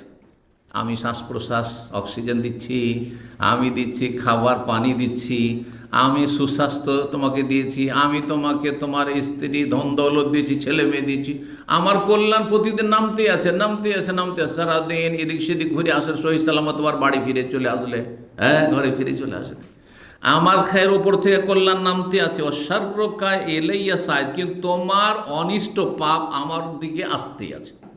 আমি ভালো করছি, তুমি মন্দ করছো। অফি আসারিন আখার, আর একটি বর্ণনায় রয়েছে ইবনা আদম, হে আদম সন্তান, মা আনসাফতানি, তুমি তো বিচার করলে না, ইনসাফ করলে না। খালাকতুকা তা'বুদু গায়রি, আমি সৃষ্টি করলাম আর তুমি আমাকে বাদ দিয়ে আর কাউরি পূজা করছো, দুর্গার পূজা করছো। কেমন মানুষ তুমি? ওয়া আরযুকুকা, আমি তোমাকে রিজিক দিচ্ছি, ওয়াতাশকুরু সিওয়ায়া, আমাকে বাদ দিয়ে অন্যের তুমি কৃতজ্ঞতা প্রকাশ করছো, শুকরিয়া আদায় করছো। আল্লাহর শুকরিয়া নেই, শুকরিয়া আদায় করছে গায়রুল্লাহ। যারা মুশরিক, এই রকমের যারা মানুষের পিছনে ছুটে মানুষের চামচামি করে, সামান্য কিছু তুচ্ছ স্বার্থ কিছু মানুষের সাথে জড়িত আছে সেই জন্য, কিন্তু রবের শুকরিয়া আদায় করে না। যেই লোকটি কফিলকে অথবা ম্যানেজারকে অথবা যে কোনো একটা নেতাকে, হ্যাঁ কোনো দলের নেতাকে খুশি করার জন্য রাত দিন সমান করে দিয়েছে মেহনত পরিশ্রম করে, কিন্তু রবের জন্য সারাদিন 5 ওয়াক্ত এই 17 রাকাত পড়তে কতক্ষণ লাগবে? সারাদিনের হিসাব করে শুধু নামাজটা যদি হিসাব করেন তাহলে একটি নামাজ জোহর 8 মিনিট, হ্যাঁ আর যেটা চলছে প্রচলিত আজকালকার নামাজ, কারণ লম্বা নামাজ তো কেউ পড়বে না সাধারণত, হ্যাঁ 8, আসরে 8 মিনিট, তারপরে 6 মিনিট মাগরিবে, কত হইল 8 আর 16 আর 6 22 মিনিট, আর এশাতে হইল আর 8 মিনিট, কত হইল 22 আর 30 মিনিট হইল, আর ফজরে ধরেন ওতে লাগিয়ে দিলাম 5 মিনিট, না 7-8 মিনিট লাগিয়ে দেন, তাহলে 35-40 মিনিটের বেশি লাগবে না। জি, আর যত শর্টকাট আজকাল নামাজ হচ্ছে আধা ঘন্টায়, এই আধা ঘন্টা 24 ঘন্টার মধ্যে আধা ঘন্টা দিতে পারেন না আসল মালিককে। আরে কেউ বসকে রাজি করার জন্য এই ম্যানেজারটাকে রাজি রাখতে হবে, তো আমার ফোরম্যান সুপারভাইজারকে খুশি রাখতে হবে, না হইলে আমার চাকরি নিয়ে টানাটানি, না হলে এই ফ্যাসিলিটির সুযোগ সুবিধা পাবো না, যখন যা চাইছি ছুটি চাইছি পেয়ে যাচ্ছি, কী যে পাই তারা। আউযুবিল্লাহ। চিন্তা করুন তো দুটোকে মিলিয়ে যে আপনি আছেন কোথায়। বলছেন যে আমি তোমাকে রিজিক দিচ্ছি আর অন্যের তুমি শুকরিয়া আদায় করছো। সুম্মা কাইফা ইউনসিফু গায়রুহু মান লাম ইউনসিফ নাফসাহু, যে নিজের বিচার নিজে করতে পারে না, অন্যের বিচার কি করে ঠিক করে করবে? অন্যের ক্ষেত্রে নাই বিচার কি করে করবে? জুলুম করে ফেলে। বাল কাদ যালাম যুলমুহা আকবাহু যুলম, তার জুলম অত্যাচার হচ্ছে নিকৃষ্ট জুলম, যে নিজের বিচার নিজেই করতে পারে না। ওহুয়া ইয়াজুন্ন, আর সে ভাবছে আন্নাহু ইউকরিমুহা, যে নিজের আত্মাকে সম্মানিত করছে, নিজে বড় হয়েছে। কিন্তু না, তুমি নিজের সর্বনাশ করলে, তুমি অবিচার করে নিজের সর্বনাশ করলে। এই একটি বিষয় ছিল আম্মার রাদিয়াল্লাহু তাআলা আনহুর উক্তিতে। কি ছিল? প্রথম বৈশিষ্ট্য নিজের বিচার নিজে করা। দ্বিতীয় ছিল যে বিশ্বজগতের সমস্ত মুসলিমের কাছে সালামের প্রচার প্রসার। এই ক্ষেত্রে বছর বাজুলুস সালাম লিল আলম, বিশ্বজগতের জন্য সালামের প্রচার প্রসার। এত জামান উত্তাওয়াজ, এতে রয়েছে নমনীয়তা। মানুষ যে সালাম দেয় তার মানে সে বিনয়ী, সে নিজেকে অহংকার মুক্ত রাখে। ও আল্লাহ লা ইয়াতাকাব্বার আলা আহাদ, কারোর উপর অহংকার প্রদর্শন করে না। ও আর তৃতীয় যে বৈশিষ্ট্য তা ছিল অভাবের সময়ও সংকটেও খরচ করা। ওয়াল ইনফাক মিনাল ইফতার, অভাবের সময় খরচ করা। এটা যেমন তেমন বিষয় লা ইয়াসদুর আন ইল্লা আন কুওয়াতিন সিকাতিন বিল্লাহ, আল্লাহর উপর আস্থা ভরসা আছে। আমার কাছে কালকের খাবারের ব্যবস্থা নেই, এমন আর্থিক সংকট যে কালকে ছেলে মেয়েকে কী খাবো তার ব্যবস্থা নেই, আজকে শুধু আছে। তারপরও আজকে খেয়ে দিয়ে আমি একটা রিয়াল দান করতে পারলাম, দিয়ে দিলাম। আরেকটা গরিবকে খাওয়াইতে পারলাম, দিয়ে দিলাম। এটা কখন? যখন আল্লাহর উপর শক্তিশালী ইমান, মজবুত ইমান আছে, অগাধ ইমান আছে, যে আল্লাহ যদি পশু পাখিকে খেতে দেন তা আমাকে দেবেন না। কোন পশু পাখি তো খাবার জমা করে রাখে না, সঞ্চয় করে, যে কালকে খাবো পরশু খাবো। একমাত্র আদম সন্তান, একমাত্র আদম সন্তান। ধানের গোলাতেও যদি পাখি বসে তবুও কিন্তু আগামী কালকের জন্য রাখেন, আজকের সমান খেয়ে দেয়, বাস এই দানা বাড়াতে যতটা দানা এটা নিয়ে চলে এসছে, ব্যাস।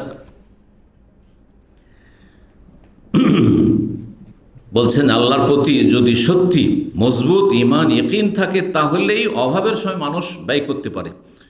আর আল্লাহর উপর আত্মতাওয়াক্কুল থাকে তাহলে, এবং দুনিয়া বিমুখতা জহুদ থাকে, দানশীলতা সাখাওয়া দানশীলতা থাকে।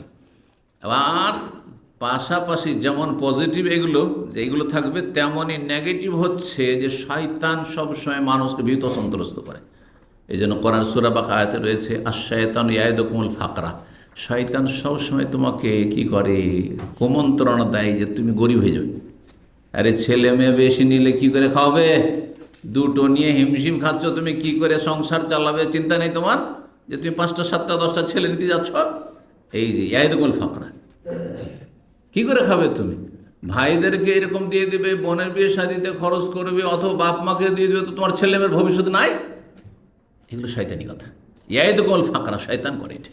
শয়তান সবসময় কুমন্ত্রণা দিচ্ছে না, অভাবী হয়ে যাব। হ্যাঁ, আগামী তোমার ছেলেমেয়েরা কী করে চলবে, তাদের জন্য আমি কিছু রেখে যাব না।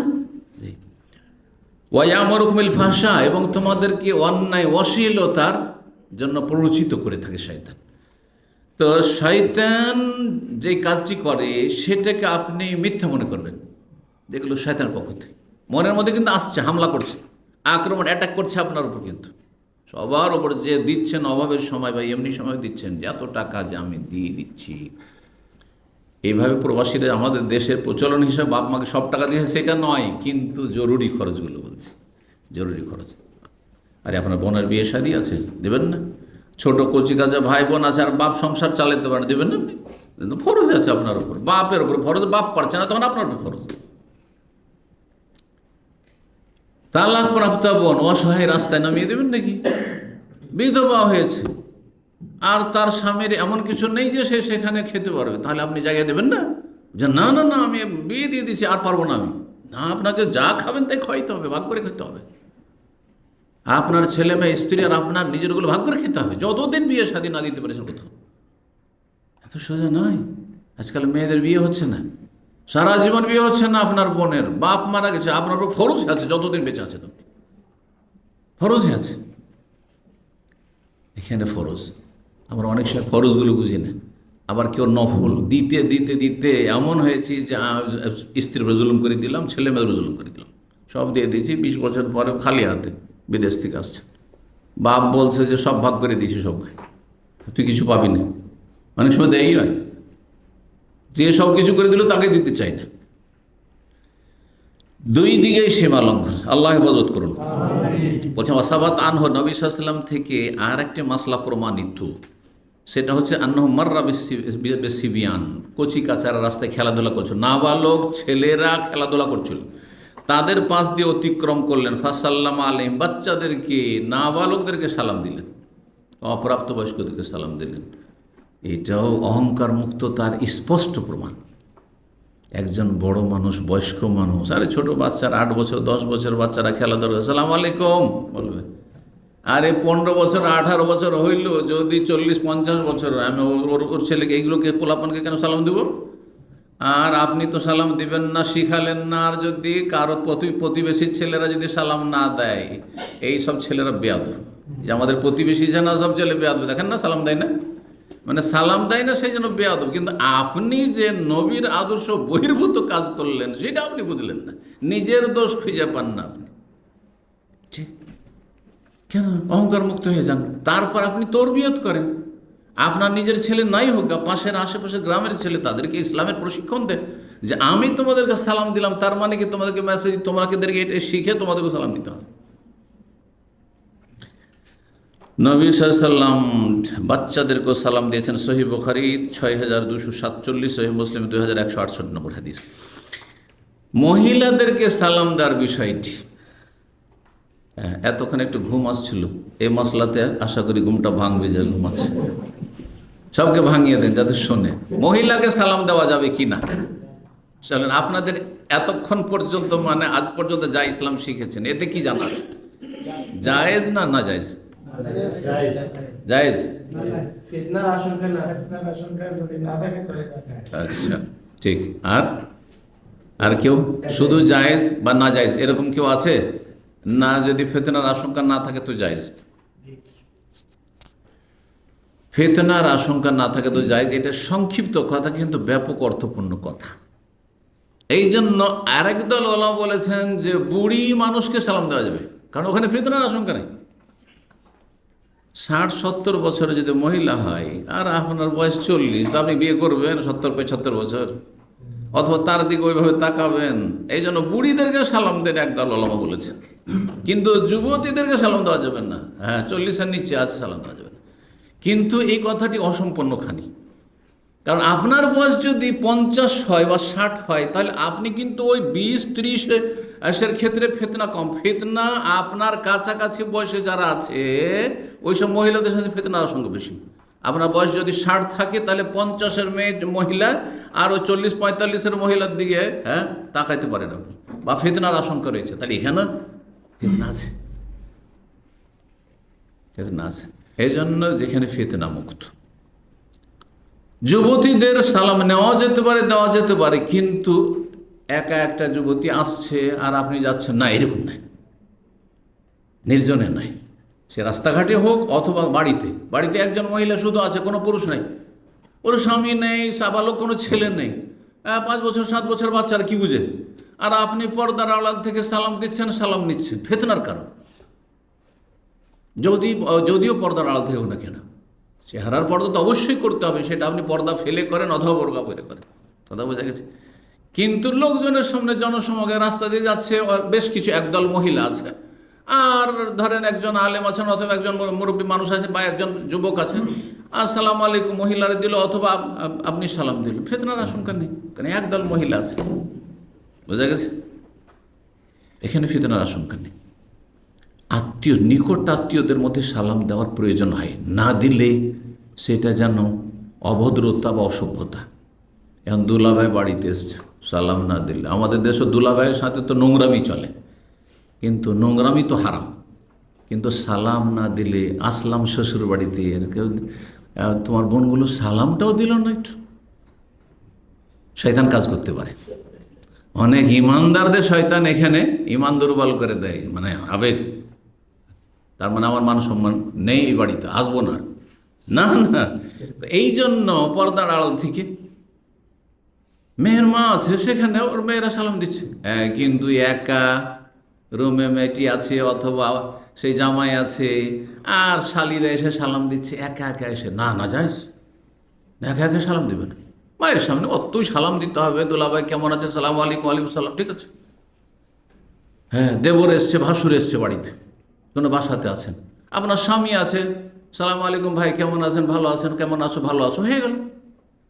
কিন্তু দেবরের সাথে একাই বাড়িতে এক মহিলা আছে, আর দেবরের সাথে ভাসুরের সাথে সালাম দোয়া চলছে, না না, এটা করবেন না, ফিতনার আশঙ্কা আছে। তাহলে ফিতনার আশঙ্কা না থাকলে সালাম দেওয়া জায়েজ, এই কথাটি সবচাইতে সুন্দর কথা।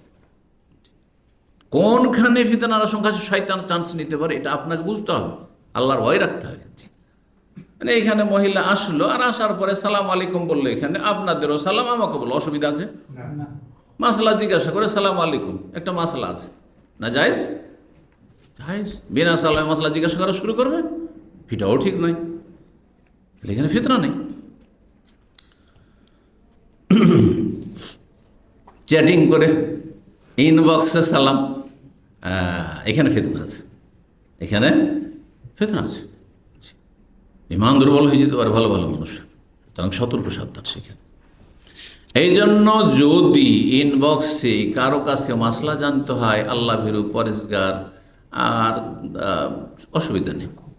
যদি দেখেন যে শুধু মাসলা পর্যন্ত সীমিত, কিন্তু তার সাথে আপনিও হাসি মুখে কথা বলছেন, আর যিনি উত্তরদাতা তিনিও একটা হাসি মুখে কথা বলছেন, না বেগানা মহিলাদের সাথে কি হাসি এবার খুশি, না, প্রশ্ন করেছে উত্তর দেন আপনি।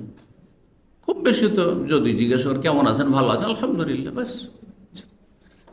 ফিতনার আশঙ্কা যেন না থাকে। তো এই মর্মে এখানে তিরমিজিতে হাদিস রয়েছে, আন্নাহু মাররা বেজামাতে নেসওয়া বা বেজামাতে নেসওয়া, নবী সাল্লাল্লাহু আলাইহি ওয়াসাল্লাম একদল মহিলাদের পাশ দিয়ে অতিক্রম, তাহলে একজন মহিলা ছিল না, একদল মহিলা ছিলেন।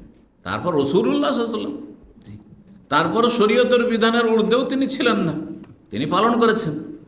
এই জন্য কোনো মহিলার সাথে হাতে হাত দিয়ে তিনি বায়াত নেননি, মোসাফা করেননি। এই নয় যে আমার জন্য মোসাফা না যায়, কিন্তু নবী সাল্লাল্লাহু আলাইহি ওয়াসাল্লাম মোসাফা করেছেন কোনো মহিলার সাথে, বেগানা না, মোটেই করেননি। পরহেজগারের ভিত্তি যে আমি পরহেজগার, আমার কোনো রকমের মনে কিছু আসবে না, আর আমি একবারে নিজের মা খালার মতো মনে করি, নিজের মেয়ের মতো মনে করি, চলবে এগুলো অজুহাত? না, এইসব চলবে না, শরীয়তে এইসব রাস্তা নেই। বিধান সবার জন্য। বলছেন নবী সাল্লাল্লাহু আলাইহি ওয়াসাল্লাম একদল মহিলার পাশ দিয়ে অতিক্রম করলেন, ফাআলুয়া বিয়াদিহি বিতাসলিম, সালাম বললেন মুখে বলে, তারপর হাতে ইশারা করলেন আসসালামু আলাইকুম। কারণ অনেক সময় হয়তো দূর দিয়ে যাচ্ছে, কারণ মহিলারা তো দূর দিয়ে, তো আজকালকার মহিলাদের মতো নয় যে মহিলারা রাস্তা দিয়ে গেলে আপনাকে, যদি আপনি নেক লোক হন তো রাস্তা ছেড়ে পালাইতে হবে, আপনাকে দেয়ালের সাথে লেগে যেতে হবে, আর ওরা একবারে মিডিল রাস্তা দিয়ে চলবে। এটা আজকালকার অবস্থা। আর সাহাবিয়াতদের অবস্থা ছিল যে নবী সাল্লাল্লাহু আলাইহি ওয়াসাল্লাম যখন বললেন যে ইয়াকুন্না ওয়া আলাইকুন্না বিহাফাতিত তুরুক, আলাইকুন্না বিহাফাতিত তুরুক, হে মহিলারা তোমরা রাস্তার কিনারা কিনারা চলো, যখন পুরুষরাও যাতায়াত করছে। সাহাবিয়াতগণ এমনভাবে আমল করা শুরু করলেন যে রাস্তার এত কিনারায় নেমে যেতেন যে রাস্তার কিনারায় বেড়া থাকতো, আপনার খেজুরের ডাল কাঁটার, তো কাপড় কাঁটাতে লেগে যেত। যেন আমাদের সে কঞ্চির বেড়াগুলো থাকে না, কঞ্চির বেড়াতে কাপড় লাগার আশঙ্কা থাকে না, ঠিক ওই রকম হইত। এইভাবে তারা চলতেন। তো নবী সাল্লাল্লাহু আলাইহি সাল্লাম হাতের ইশারা করে সালাম দিয়েছেন, তাহলে বোঝা গেল যে এরকম সালাম, একদল মহিলা আছে সালাম দিয়েছেন। ওয়াকাল আবু দাউদ আসমা বিনতে ইয়াজিদ থেকে বর্ণনা করেছেন, মাররা আলাইনা নবী ফি নিসওয়াতিন, আমরা একদল মহিলা ছিলাম, নবী আমাদের পাশ দিয়ে অতিক্রম করলেন, ফাসাল্লাম আলাইনা, আমাদেরকে সালাম করলেন। ওই যে হাদিসটি সংক্ষেপে সেটা এখানে রয়েছে, আসমা বিনতে ইয়াজিদ বর্ণনাকারিনী, ওয়াহিয়া রাবিয়াত হাদিস, তিনি হাদিসের বর্ণনাকারী, তিরমিজির হাদিসের বর্ণনাকারী। ওয়াজাহির বাহ্যিক মনে হচ্ছে ঘটনা একটি দুটি ঘটনা, ওয়ান্নাহু সাল্লাম আলাইহি নবিয়াদি, হাতের ইঙ্গিত করেও সালাম দিয়েছেন। যদি দেখা যায় যে দূরে আছে, আমার আওয়াজ পৌঁছবে না, তাহলে আসসালামু আলাইকুম হাতের ইশারা। যেমন আমরা গাড়ির ভিতরে থাকি আর গ্লাস বন্ধ আছে, সালাম দিই এবং নিই। দেখেছেন আরবদেরকে, আমাদের দেশের লোক অনেকে বুঝে না, অনেকে বুঝে না যে কী করে সালাম দেবো, তো আমি তো গাড়ির ভিতরে, ও তো শুনতে পাবে না, না সালামু আলাইকুম, আর এই বুঝেন। কিন্তু শুধু হাত উঠিয়ে সালাম দেওয়া যে আমাদের সমাজে রয়েছে, কিন্তু আজকাল কাছে আছে, আওয়াজ শুনবে, তারপর বা আওয়াজ শুনুক, আর আওয়াজ করলোই না, বললো না আসসালামু আলাইকুম, বললো না ওয়ালাইকুম সালাম, শুধু হাতে। এটা বিদাত, এটি বিজাতির সালাম বলা হয়েছে। এটি হচ্ছে হিন্দুদের নমস্কারের মতো, ইহুদি নাসারাদের সালাম শুধু আলী সারাবিলিয়াত, এটা জায়েজ নাই। কিন্তু জবানে উচ্চারণ করে হ্যাঁ, সিগন্যালের জন্য। এখন কোনো ব্যক্তি যদি বহিরা হয়, অধীর, কানে শোনেন না, ফসা, আর তাকে সালাম আলাইকুম শুনবে, তাহলে কি করতে হবে? সালাম আলাইকুম, আস্তে আওয়াজ বলে, অসুবিধা নেই, সালাম আলাইকুম যথেষ্ট। ও বুঝে নিয়েছে যে আমাকে সালাম বলেছে, কিন্তু জিহ্বা নড়াইতে হবে। সহিহ বুখারীতে আরও রয়েছে, আন্না সাহাবাতা কানু ইয়ানসারিফুনা মিনাল জুমাতে, সাহাবায়ে কেরাম জুমা পড়ে মসজিদে নববী থেকে ফিরতেন, রাস্তায় একটি বুড়ির বাড়ি ছিল। এই জন্য কিছু ওলামারা বলছেন যে বুড়ি হলে সালাম দেন আপনারা, কারণ সাহাবীরা বুড়িকে সালাম দিতেন ওর বাড়িতে গিয়ে, ওর তরকারি খেতেন রান্না আর সালাম দিতেন। বলছেন যে জুমা থেকে ফিরতেন, ফায়ামুরুনা আলা আজুজিন ফি তারিক, তাদের পথে একজন বুড়ির বাড়ি ছিল, তার বাড়ি হয়ে অতিক্রম করতেন, ফায়াসাল্লিমুন আলাইহি, সাহাবীরা গিয়ে তাকে সালাম করতেন। যখন সালাম করতেন তখন বলতো, বাবা তোমরা বসো, বুড়ি মহিলা যেহেতু, বসো, তোমাদের খেতে দিচ্ছি কিছু। ফাতুকাদ্দিমু লাহুম তাআমান, তাদেরকে এক ধরনের খাবার দিতেন যেটা তৈরি করা হয়তো, প্রস্তুত করা, মিন উসুল সিলকি ওয়াশ শাইর, জব আর এক ধরনের সবজির ডাঁটা, একেবারে ঠিক যে ডাঁটার শাক আমাদের দেশে রয়েছে, ডাঁটা দুই রকম আছে, লাল ডাঁটাও রয়েছে আর সবুজ ডাঁটা, ঠিক ওইটা আপনি গুগলে সার্চ দিলে দেখবেন দুই রকমই আছে। কিন্তু আমাদের দেশে যে ডাঁটা ঠিক ওই রকমটা ছবি দেখে মনে হয় না, কিন্তু কাছাকাছি। আর বিভিন্ন দেশে বিভিন্ন রকম ডাঁটা আছে। আর সবজির ক্ষেত্রে নামে একই, কিন্তু পার্থক্য আছে। তো যাই হোক, এই খাবার জব সিদ্ধ করে আর তাতে কি দিয়ে দেওয়া হয়তো, ওই ডাঁটা, শাকের ডাঁটাগুলো দিয়ে দেওয়া হতো। ডাঁটাগুলি গোস্তের মতো কাজ করতো। জবটা জব যখন সিদ্ধ হয়ে গেল, এটা ঘাঁটির মতো হয়ে যায়, এটাকে আমাদের দেশে ঘাঁটি বলে। বুঝেন কি বুঝেন না? সিদ্ধ হয়ে গেল এটা কি বলে? ঘাঁটি। ঘাঁটি হয়ে গেল, আর তারপরে ওর সাথে কি হয়েছে, গোস্তের ব্যবস্থা তো নেই, হ্যাঁ, কারণ অভাবী।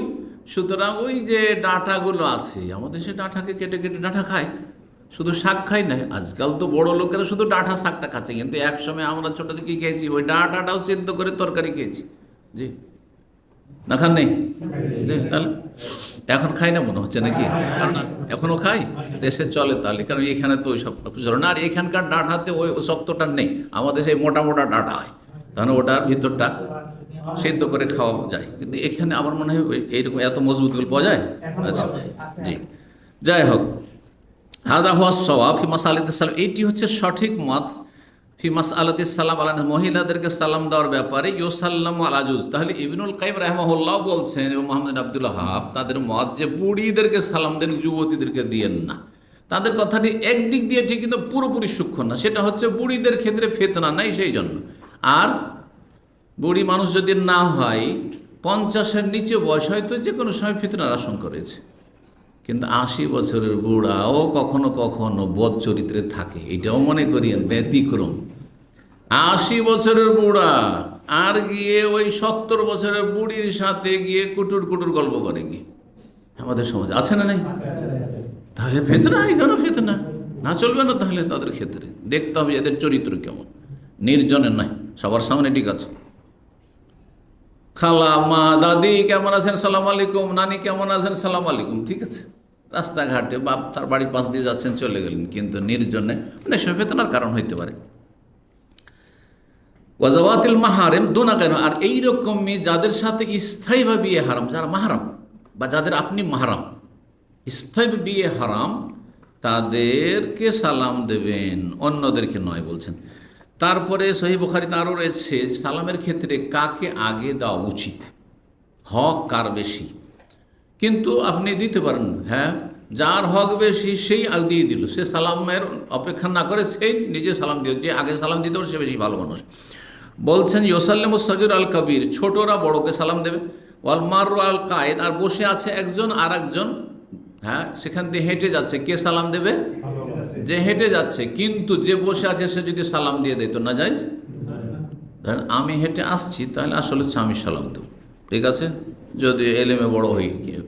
কিন্তু যদি কেউ সালাম দিয়ে দেয় সালাম আলাইকুম, তাহলে না যায়, কিছু নাই, বরং এটা তাদের পক্ষ থেকে ভালো, তাদের জন্য ভালো সেটা। খায়রুহুম আল্লাযী ইয়াবদাউ বিস-সালাম, বলছেন সবচেয়ে ভালো মানুষকে যে আগে সালাম দিতে পারে। আপনি ভালো মানুষ হলে আগে সালাম দেওয়ার চেষ্টা করবেন, অপেক্ষা করবেন না। ওয়ারাকিব আল মাশি, আর একজন বাহনে আছে আর একজন পায়ে হাঁটছে, তাহলে বাহনে থাকা ব্যক্তি পায়ে হাঁটা ব্যক্তিকে সালাম দিয়ে, একজন কারে বসে আছেন আর আরেকজন পায়ে ফুটপাতে হাঁটছে, কার অধিকার বেশি? আজকাল ট্রাফিক রুলে বলছে যে একটা লোক রাস্তা ক্রস করছে পায়ে হেঁটে, আর আপনি গাড়ি নিয়ে আপনি স্লো করে দেবেন। কিন্তু মুসলিম দেশে মুসলিমরা এটা পালন করছে না। পশ্চিমা কাফেররা এই আদর্শ শিখিয়েছে যে আপনি যে হাঁটছে আর আপনি গাড়িতে আছেন, সুতরাং আপনি তার এহতেরাম সম্মান করবেন, তার অগ্রাধিকার যে সে রাস্তা পার হয়ে যাবে, সে থেমে থাকবে আর আপনি গাড়ি চালাতে থাকবেন না, হয়ে যান। যদি আজকাল একটা সিস্টেম করা যায় না বিশেষ বিশেষ জায়গায় দিয়ে, কিন্তু যদি নাই থাকে সেটা রাস্তা ক্রস করছে আপনি স্লো করবেন না, আপনাকে থেমে যেতে হবে। এটা ইসলাম 1400 বছর আগে শিখিয়েছে। অনেকে শুধু কাফেরদের আইনগুলো দেখো দেখো, এটা তো ভালো জিনিস শিখিয়েছে, আর 1400 বছর আগে রাসূলুল্লাহ শিখিয়ে রেখেছে। আপনি গাড়িতে বসে আছেন, স্বাভাবিক অহংকার হওয়াটা স্বাভাবিক, যাতে শয়তান সুযোগ না পায়। আপনি সালাম দিবেন হাঁটা ব্যক্তিকে। হাঁটা ব্যক্তি হীনমন্যতে ভুগছে যে আমি হাঁটছি, সুতরাং তার হীনমন্যতা থেকেও সে মুক্ত হবে যে আমি সালাম পেলাম, আমাকে সালাম দিল, যে আমার চাইতে সিনিয়র সে। জি, অল কালিল আল কাসির, আর অল্প সংখ্যক বেশি সংখ্যকদেরকে সালাম দেবে। অল্প সংখ্যায় 5 জন ওই দিক থেকে আসছে, এদিকে 10 জন, দুই দিক থেকে সামনে, দুই দিক থেকে হেঁটে আসছে, ওই দিক থেকে এরা হেঁটে আসছে, ওই দিক থেকে এরা, তাহলে যাদের সংখ্যা বেশি তাদেরকে সালাম দেবে। কিন্তু যাদের সংখ্যা তারাই যদি দিয়ে দেয় কোনো অসুবিধা নেই, আরও ভালো। অফি তিরমিজি ইউসাল্লিমু আল মাশি আলাল কায়েম, একজন হাঁটছে আর একজন দাঁড়িয়ে আছে, দাঁড়িয়ে থাকা ব্যক্তিকে সালাম দেবে হেঁটে আসা ব্যক্তি। মুসনাদ বাজ্জারে হাদিস রয়েছে আল মাশিয়ান আইয়ুহুমা বাদা ফাহু আফজাল, দুইজনেই যদি হেঁটে আসেন, এদিকে একজন ওইদিকে একজন, সমান সমান, দলে কম বেশিও নাই, তখন বলছে যে দুইজনের যে আগে সালাম দিবে সে বেশি ভালো, সে উত্তম মানুষ। হাদিসটি মুসনাদ বাজ্জারে রয়েছে এবং হাদিসটি বরং সহিহ বুখারীতে নেই, ইমাম বুখারীর আদাবুল মুফরাদেও রয়েছে, আর হাদিসের সনদ সহিহ, এছাড়া অন্যান্য হাদিসের কিছু কিতাবেও রয়েছে। তারপরে বলছেন নবী সাল্লাল্লাহু আলাইহি সাল্লামের আরেকটি হাদিস আবু দাউদের, ইন্না আউলান নাসি বিল্লাহ, আউলান নাসি বিল্লাহ, আল্লাহর সবচাইতে নিকটবর্তী বান্দা হচ্ছে মান বাদাহু বিস সালাম, যে আগে সালাম দিতে পারে। আল্লাহর নৈকট্য অর্জনকারী ব্যক্তি হচ্ছে যে আগে সালাম দিতে পারে, কারণ সে অহংকার মুক্ত, আর অহংকার মুক্তদেরকে আল্লাহ ভালোবাসে। পক্ষান্তরে যারা অহংকারী তাদেরকে ইন্নাল্লাহা লা ইউহিব্বু কুল্লা মুখতালিন ফখুর, ভালোবাসেন না। যখন ভালোবাসেন না অহংকারীকে, তাহলে যে বিনয়ী তাকে, যে নিজেকে ছোট মনে করে তাকে ভালোবাসেন। আর তারপরে বলছেন ওয়াকানা মিন হাদিহি, নবী সাল্লাল্লাহু আদর্শ হচ্ছে আসসালাম ইনদাল মাজিল আল কওম, কোন সম্প্রদায়ের কাছে আসলে তাদেরকে সালাম দাও, ওয়াসসালাম ইনদাল ইনসিরাফি আনহুম, এবং তাদের কাছ থেকে যাওয়ার সময় সালাম দাও। যখন আসলেন সালাম দিলেন, যখন যাচ্ছেন আসসালামু আলাইকুম, বিদায়ের সময়, তাহলে 2 বার। কিন্তু অন্য একটা হাদিস আছে, এজা সাল্লামা সাল্লামা সালাসান, এজা দা সালা, দোয়া করতেন তখন 3 বার করে দোয়া করতেন, আর যখন সালাম দিতেন তখন 3 বার করে সালাম দিতেন। এর ব্যাখ্যা কি? এর ব্যাখ্যা, একটি ব্যাখ্যা হচ্ছে যে নবী সাল্লাল্লাহু আলাইহি ওয়াসাল্লাম যখন ঢুকলেন, আসলেন, সালাম দিলেন, তারপরে যখন আলোচনা শুরু করলেন আসসালামু আলাইকুম রহমতুল্লাহ, একটা হয়ে গেল, আর তারপরে যখন চলে যাচ্ছেন বিদায় তখন আসসালামু আলাইকুম, তাহলে 3 বার হয়ে গেল। এরকম যখন মজলিসের ব্যাপারটা হতো, কিন্তু আলোচনার নাই, ধরেন 3 বার, তাহলে সব সময়ের বিষয়টি নয়। তখন আর একটি ব্যাখ্যা হচ্ছে যে কোনো কাউকে সালাম দিলেন আর যদি না শুনে আসসালামু আলাইকুম, শুনলই না, না আপনি এত আবেগী হবেন না, লোকটা সালামের জবাব দিল না, আমাকে বুরুক্ষেপি করল, দিব না, না 3 বার দেন আসসালামু আলাইকুম, আরেকটু জোরে, তাতেও শুনলো না আসসালামু আলাইকুম। 3 বারের পরে জরুরি না যে বারবার সালাম দিতে হবে, 3 বার দিলেন, শুনলো, ঠিক আছে, জবাব দিল, আর না হলে বাদ দেন। ইজা সাল্লামা সাল্লামা সালাসানের এটি একটি ব্যাখ্যা। তো নবী সাল্লাল্লাহু আলাইহি সাল্লাম যখন কোনো সম্প্রদায়ের কাছে আসতেন তখন সালাম দিতেন, ওয়াসসালাম ইনদাল ইসা, ফিরে যাওয়ার সময় সালাম দিতেন। ওয়াসাবাত আনহু, নবী সাল্লাল্লাহু আলাইহি সাল্লাম থেকে প্রমাণিত, অনেক লম্বা আছে সালামের বিষয়, শেষ হবে না অমুসলিমদের সালামের সাথে, তাহলে এটাকে আমরা লাগিয়ে দেবো ইনশাআল্লাহ। আর একটু আলোচনা শেষ করে দিই, তারপরে শেষ হয়ে যাবে ইনশাআল্লাহ। বলছে এজা কাদা আহাদুকুম, যখন তোমাদের কেউ এসে বসবে, ফালিউসাল্লিম, এসে বসতে যাচ্ছেন সালাম দেন, কিন্তু আলোচনা শুরু হলে না, কারণ এলেমে, এটা হচ্ছে এলেম আর ওটা হচ্ছে আমল। সালামটা হচ্ছে আমল, আর এখানে এলেম চর্চা হচ্ছে, এলেম দেওয়া হচ্ছে, এলেম শিখা হচ্ছে, শেখানো হচ্ছে। আপনি এলেম শেখা ডিস্টার্ব করলেন সালাম দিয়ে, আমল করে না, আগে এলেমের গুরুত্ব, সুতরাং এই সময় সালাম চলবেন। আলোচনা শুরু হয়ে যায়, তারপরে অনেকে দেন লম্বা টানে সালাম করে, না না, মোটেই ঠিক না, এটা বাঞ্ছনীয় না এটা। তো বলছেন যখন বসবে সালাম, ওয়াইজা কামা, যখন দাঁড়াইতেন ফালিউসাল্লিম, বলছেন যে তোমাদের কেউ যখন দাঁড়াবে তখনও সালাম দিবে। ফালাইসাতিল উলা বিআহাক্কা মিনাল আখিরা, প্রথম সালামটি শেষ সালামের চাইতে বেশি অধিকার রাখে না, মানে বিদায়ের সময় সালামটাও গুরুত্ব রাখে। এটা হচ্ছে উদ্দেশ্য বলার। মুসনাদ আহমদ, আবু দাউদ রয়েছে এবং আদাবুল মুফরাদ ইমাম বুখারী তাতে রয়েছে। হাদিসটিকে আল্লামা আলবানী সহিহাতে নিয়েছেন, হাসান বলেছেন। তারপর আরেকটি হাদিস আবু দাউদ রয়েছে, জাল্লাকি আহাদুকুম সাহিব, তোমাদের কেউ যখন নিজ সঙ্গীর সাথে মানে কোনো মুসলিমের সাথে সাক্ষাৎ করে ফালিউসাল্লিম, সালাম যেন দেয়। ফাইন হালা বাইনাহুমা শাজারাতুন আও জিদারুন, তার সালাম দেওয়ার পরে একটা গাছের আড়াল হয়ে গেল অথবা একটা দেয়ালের আড়াল হয়ে গেল, জেদার দেওয়াল, তারপরে আবার এসে 1 মিনিটের মধ্যে দেখা, তাহলে আবার সালাম দেন, এটি উত্তম। এত গুরুত্বপূর্ণ নয়, সুন্নাতে মুআক্কাদা নয়, কিন্তু উত্তম, আফজাল, নফল। সালাম দিলে বিরক্তি বোধ করবেন না। আজকাল যদি সালাম দেয় এরকম, তো কী লোকটা রে বারবার শুধু সালাম আর সালাম, কাজ পাই না, হ্যাঁ, গেল আসলো সালাম দিল, তারপরে কোনো কাজ হয়তো একটু বাইরে গেছে 1 মিনিট, তারপরে ঢুকছে সালাম আলাইকুম, কাজ নেই, বারবার ঢুকছে বেরোচ্ছে আর সালাম দিচ্ছে। হ্যাঁ, এটাই সুন্নাত, এটাই নবী সাল্লাল্লাহু আলাইহি সাল্লামের হুকুম, যদিও সুন্নাতে মুআক্কাদা নয়, বললাম যেমন।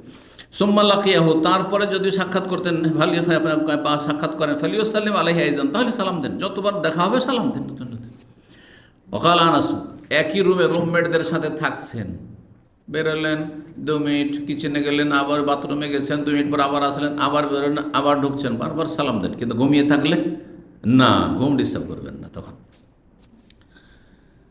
আনাস রাদিয়াল্লাহু, এই হাদিস রয়েছে আবু দাউদে, যেমনটা বললাম, এবং হাদিস সহিহ বলছেন। আনাস রাদিয়াল্লাহু বলছেন, কান আসহাবু রাসূল ইয়াতামাশুন, সাহাবায়ে কেরামগণ রাসূলুল্লাহ সাল্লাল্লাহু আলাইহি ওয়াসাল্লামের হাঁটতেন। ফাইজাস্তাকবালাতহুম শাজারাতুন, সামনে যদি গাছ পড়ে গেল, আও আকমাতুন, কোনো টিলা পড়ে গেল, তাফাররাকু ইয়ামিনান ওয়া শিমালান, তাহলে এদিক সেদিক বিক্ষিপ্ত হয়ে গেল। একসাথে হাঁটছিলেন কিন্তু গাছে জঙ্গল থাকার কারণে অথবা একটা টিলা থাকার কারণে এদিক দিয়ে কিছু লোক গেল, এদিক দিয়ে সামনে গিয়ে আবার দেখা হচ্ছে ওইদিকে, কারণ পাহাড়ি এলাকা তো, আবার সালাম দিতে। ওয়াইজাল তাকাউ মিন ওয়ারাইহা, আর তারপরে ওর আড়াল থেকে এসে যখন মোলাকাত হইতো, সাল্লামা বাযুহুম আলা বায, একজন অপরজনকে সালাম দিতেন। এই হাদিস ইবনুস সুন্নির আমরুল ইয়াউম ওয়াল লাইলাতে রয়েছে, তাবরানীতে রয়েছে, আল্লামা আলবানী সহিহ প্রথম খণ্ডে 122 পৃষ্ঠা নিয়েছেন, হাদিসের সনদ সহিহ। এখানে আজকের আলোচনা শেষ করছি। ওয়া জাযাকুমুল্লাহু খাইর, ওয়া সাল্লাল্লাহু আলা নবিয়িনা মুহাম্মদ ওয়া আলা আলিহি ওয়া সাহবিহি।